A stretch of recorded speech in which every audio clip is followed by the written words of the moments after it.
তারা সব বাঁধ ছেড়ে দেয়, গেট খুলে দেয়, তখন সে পানির তরে আমাদের ঘর বাড়ি গ্রাম ধানের ক্ষেত সব ভেসে যায়, তাই না? আবার যখন বন্ধ করে দেয় তখন আমার সমস্ত এলাকা খরায় শুকিয়ে খটখট হয়ে যায়। অন্তর্বর্তীকালীন সরকার এই জায়গায় আপনাকে মুখ খুলতে হবে, ভারতকে বলতে হবে যে আমার পানির ন্যায্য হিস্সা আমি চাই।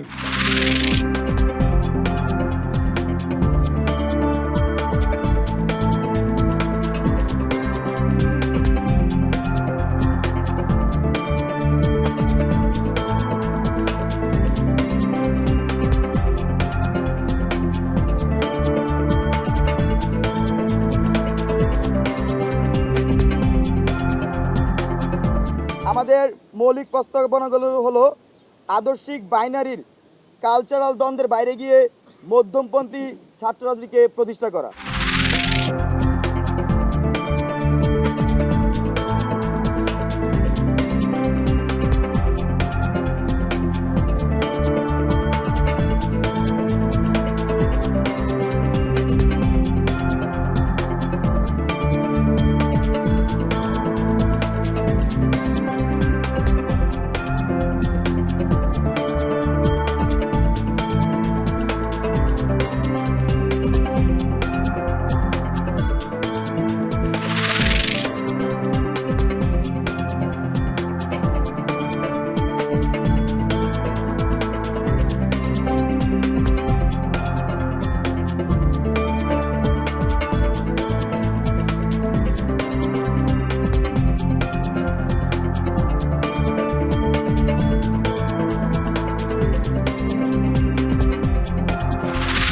জুলাই অধিদপ্তর একেবারেই শেষ পর্যায়ে, এই সপ্তাহে অধিদপ্তর আমার মনে হয় এটা শেষ হয়ে যাবে, অধিদপ্তর হয়ে যাবে। অধিদপ্তর হওয়ার নিরিখে একটা নীতিমালাও হয়েছে। নীতিমালা জুলাইতে, এটা চূড়ান্ত পর্যায়ে, এটা অলমোস্ট চূড়ান্ত পর্যায়ে।